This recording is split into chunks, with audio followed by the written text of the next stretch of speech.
Anyway. Woo! What's up, everybody? I'm super excited about this segment today. So this segment is about something that we've been working on a while. And some people have been working on a lot longer too. It's our Agents Act, Agents Against Child Trafficking. And guys, that is powered by contentcards.com. That's content cards with a Z.com. So with me today is all the way from Thailand, one of my good friends, Nicki. How's it going, Nicki? It's great. How are you? I'm doing phenomenal, besides a little bit of snow that we got here. So we don't have any snow here, I can tell you. Well, you do have some other things that are going on that we're going to be talking about today. So before we jump into everything, why don't you just tell me a little bit about Agents Act? If somebody was just hearing about it today, what is Agents Act?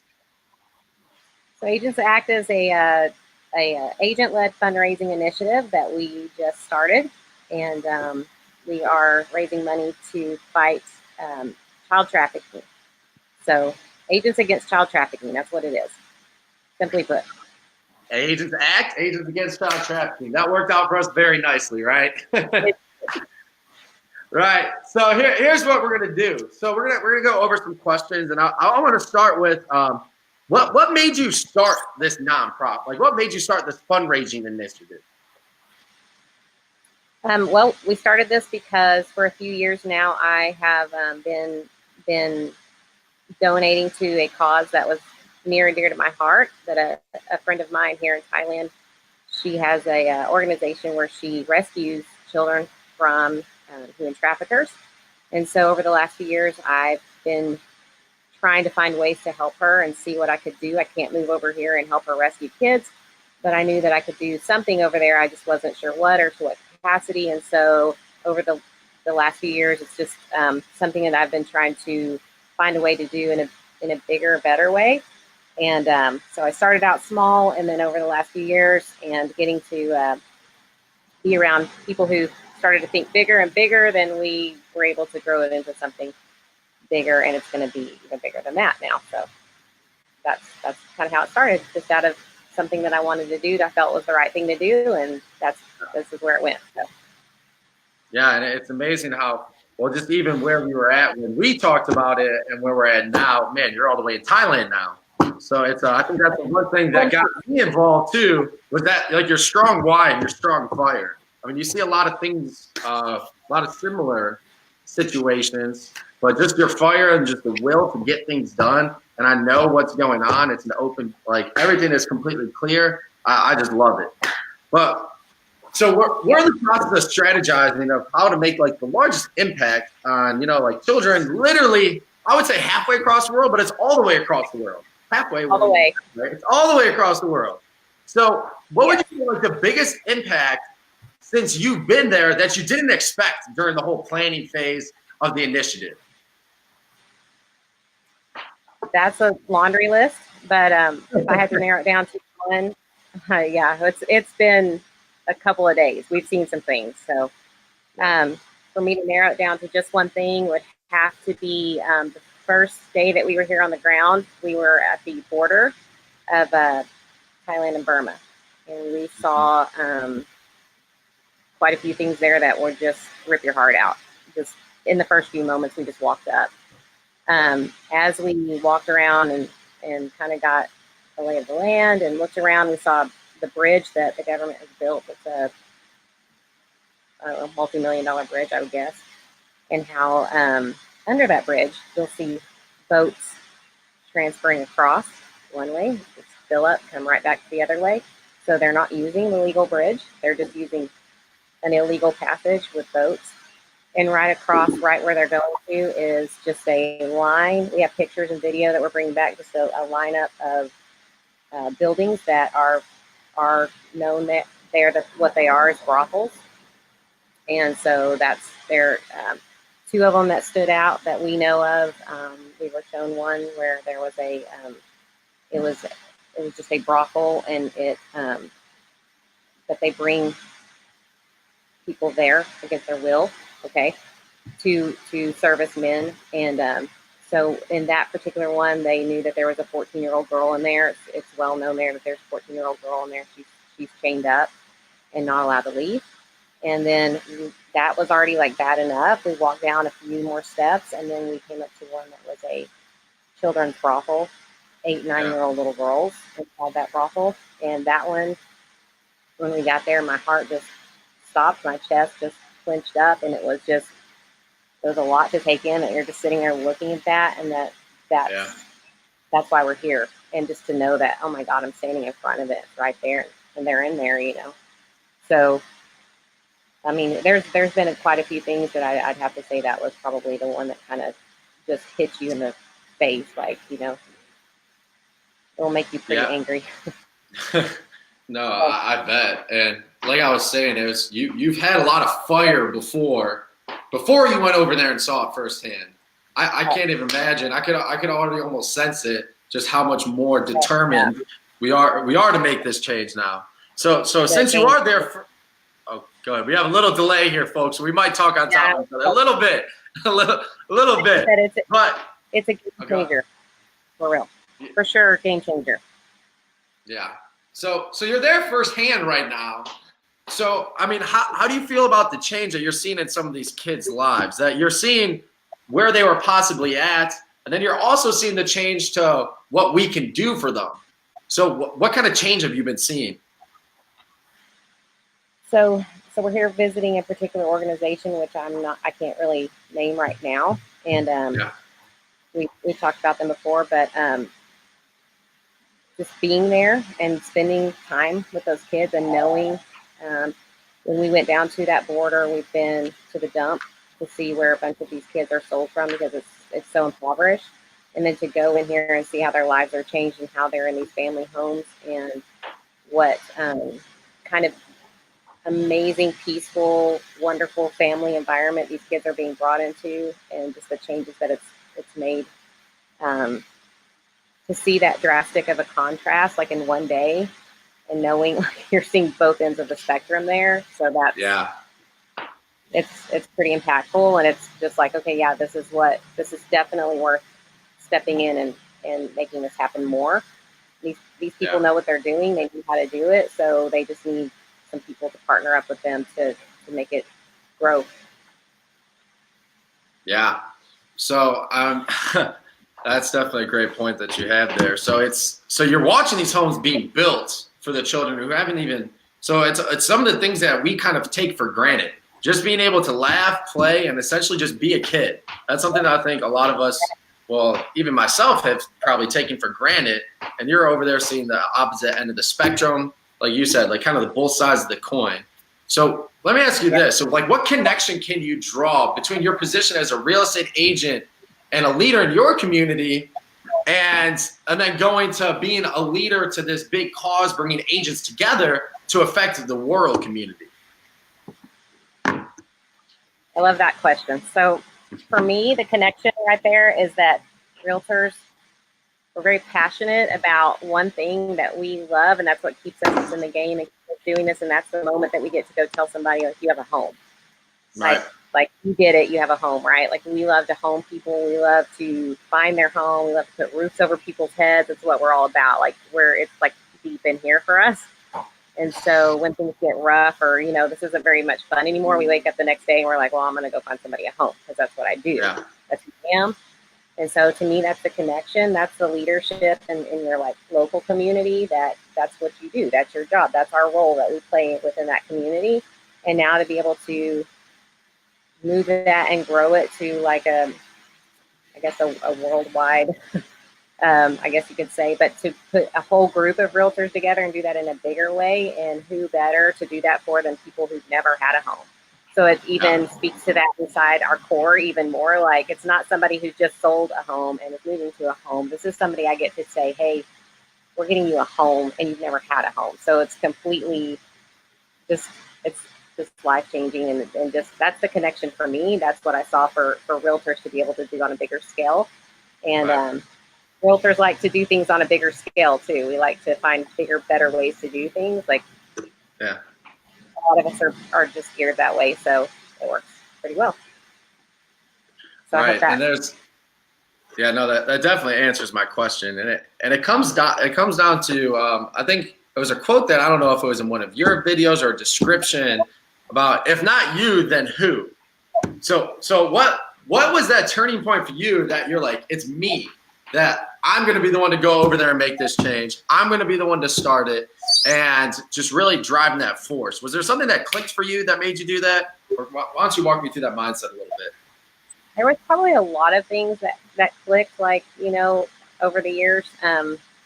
I think initially I just knew there was a need. I made friends with, like I said, this friend of mine that runs this organization here. She's my age, and she just up and moved here. Just literally found out about it, and she said that when she heard about it, she heard something say to her, if she just kept saying, "Who's going to do this? Like, someone needs to go change this. This is ridiculous. Somebody needs to fix it. What's going on? Like, somebody needs to do this. Right. Somebody needs to do this." And she just heard something tell her, like, if you don't do it, who will?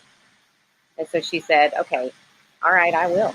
So she literally hopped on a plane that week, moved here by herself out in the middle of nowhere, and started rescuing these kids on her own. Like, literally just with her own two hands, her feet, get in a van, go get these kids and bring them somewhere. That's how she started. And so grown from that. And so I was inspired by her, with us being, we're the same age, seeing what she sacrificed and what she gave up, and that she would just hop on a plane and go do that. I knew that, that's not really as much as I might want to do that. That wasn't my role. Then as the years progressed and I saw what she needed, and the funny thing was that, over the years it's kind of grown. Like, she may have only needed money for one house because that's the level she was at. And at this point now, it's grown. Her operation is growing so much, but there's so much need that it doesn't matter how much it grows. There's still so much more need ahead. And so then it just, I guess, as it progressed, I started opening my eyes that she's going to need, not just me. It's not just me. I can't really effectively, in my opinion, do what it is that she needs on a big enough level. I tried, and I was always frustrated that I couldn't do more than that.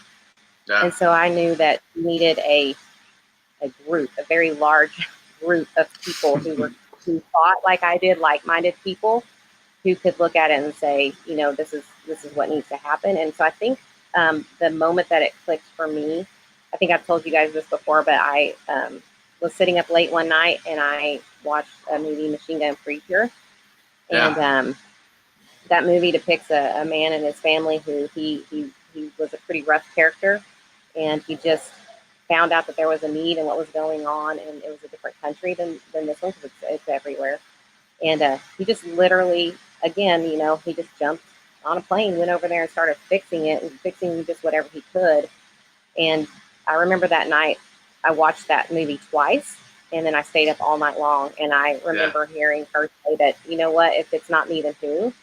And so that resonated in me, and I just kept hearing it. And I thought, if it's not me, then who is it going to be? And she needs help. And it's not going to be just me, because it's not going to be enough. And so someone somewhere will have to figure out how to step up and put a group of people together that can actually make a huge, big dent in this. And I don't know, it's not going to be in my opinion, our government. I don't see Hollywood doing it.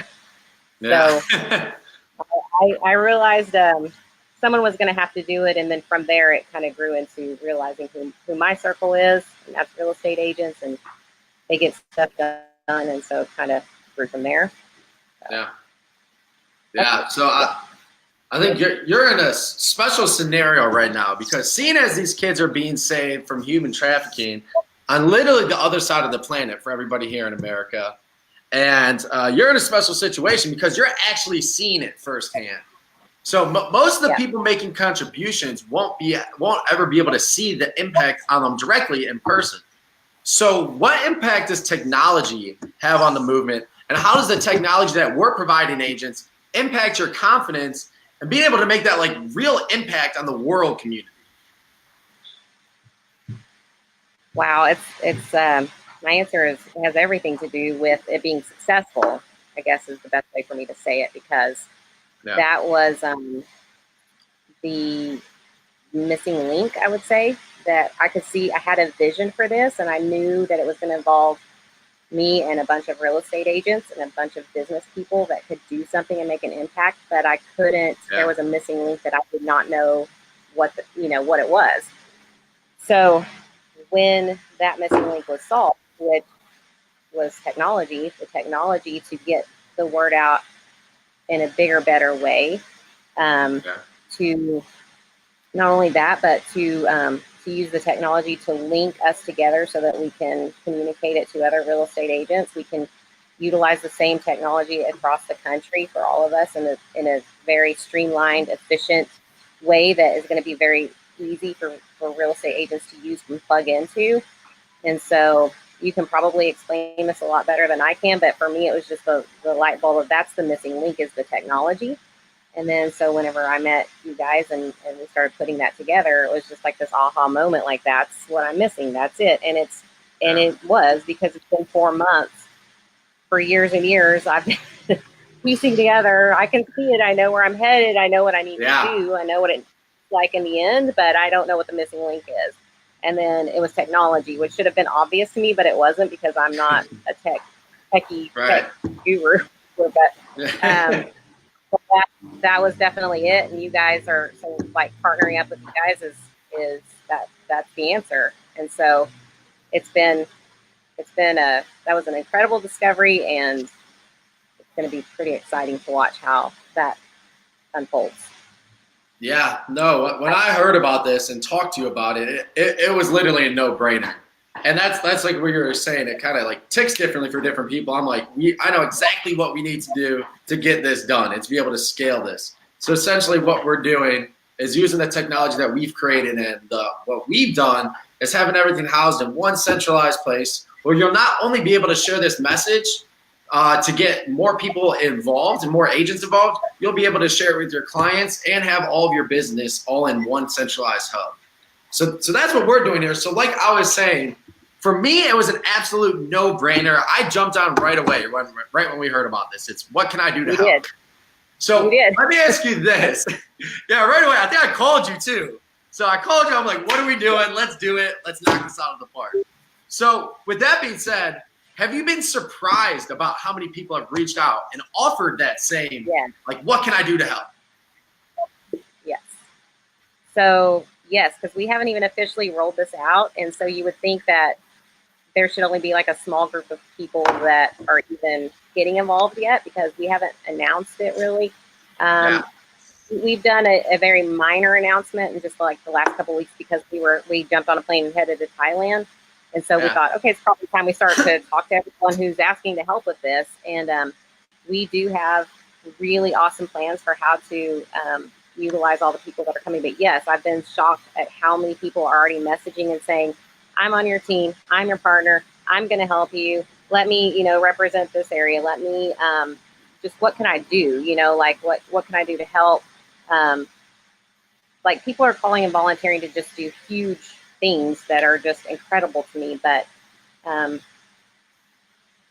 knew that people would want to help, but no, like we haven't really rolled this out. And so the amount of people and the level of enthusiasm that they are already projecting out there for this is pretty telling of where this is headed. And so it's really exciting. And yes, it's been a shock. And at the same time, it's kind of also reinforcing, this is why I was supposed to do this, because it was going to happen like this. So it's exciting though.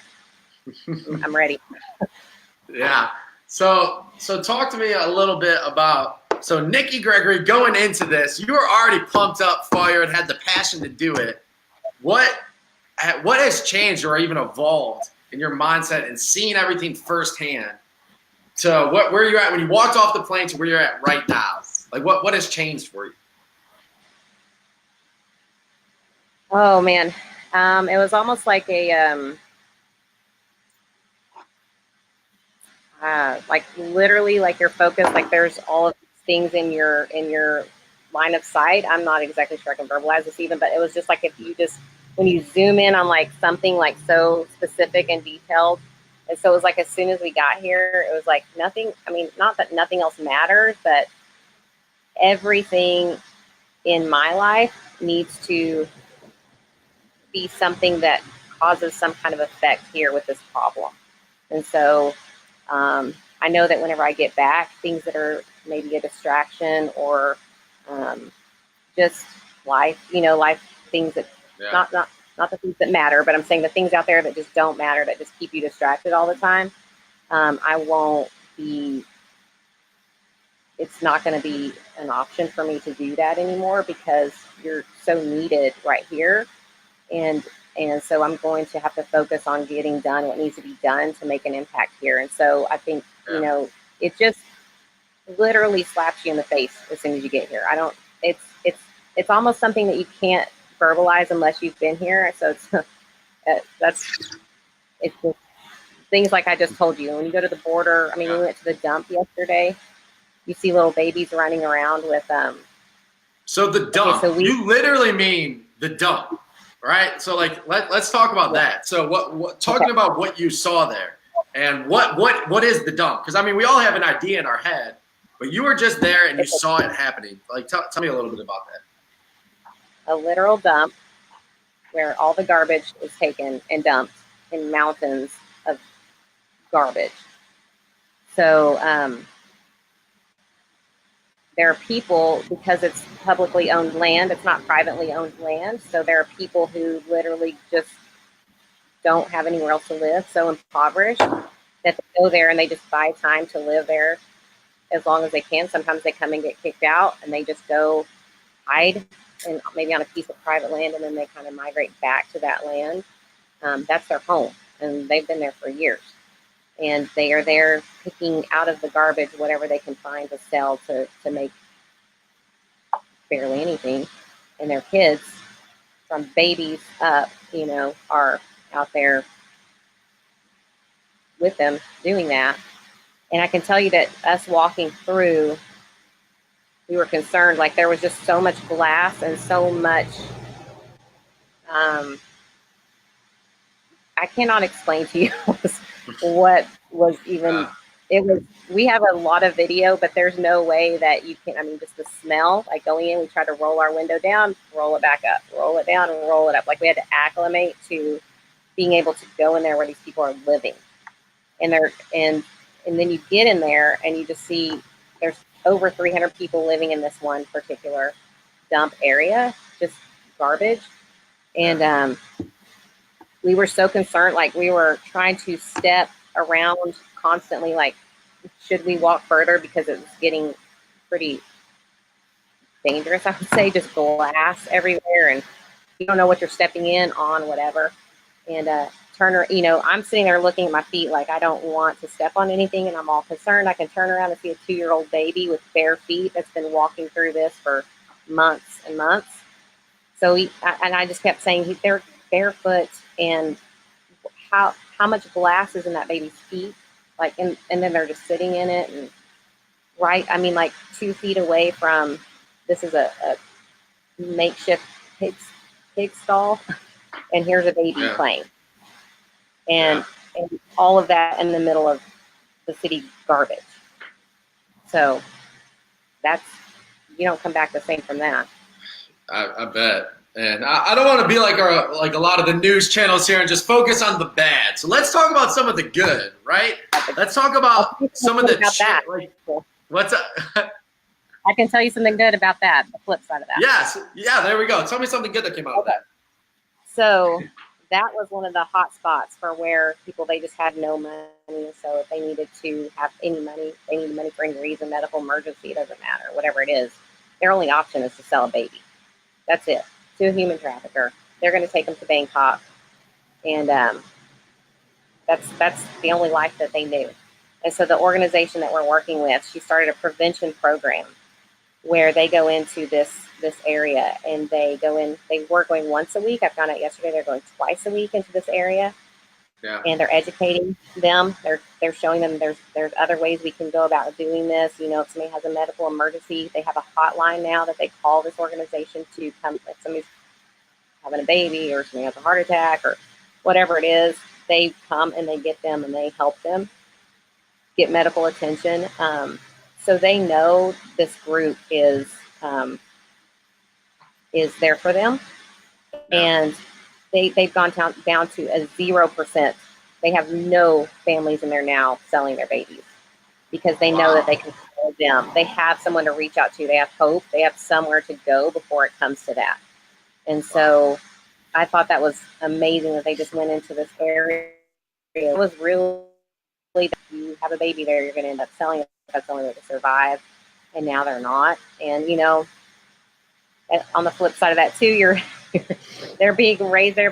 And then I do want to point this out. This was another cool thing that I saw, because we saw a truck come down through, and all the kids get excited and they're all running to get on the truck. We got video of that.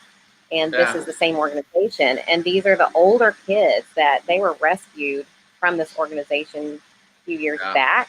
These are like 13, 15, 16-year-olds maybe, that are now getting in this truck, coming down there twice a week. They get all the kids, they load them up, and they take them over to this building. Maybe it's like an old, I'm not sure. It almost looks like a small airplane hangar, but maybe not. I'm not exactly sure. But it's just a concrete slab where they take them and they teach them songs, and they sing with them, and they play with them, and they teach them like dance, you know, stuff. And I think it's just, again, like, gives them hope, and like there's something happy in the world and fun in the world. And to see that it's the kids that came very possibly from that very same area, maybe another area, but now they're coming back because they understand, and they bring them clothes, and they bring them toys, and they bring them things to just, you know, make it better for them. So that was pretty inspirational.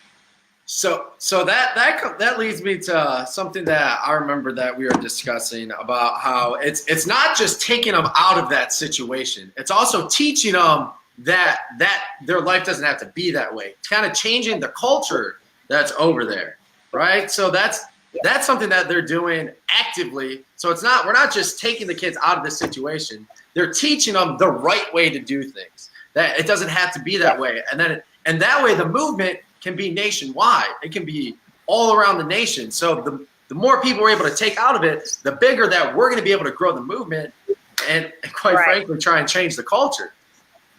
Yes, that's exactly what this group is doing. Is they're starting at the base level of how do we change this. They had to start first things first. Got to get them to stop selling the babies, and then from there they've done things like they've brought livestock.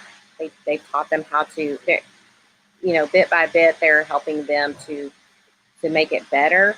You know, it's government land, so it's pretty limited on what all that they can do there. But the biggest thing is that they can give them hope, and if they need help, they can get them that help.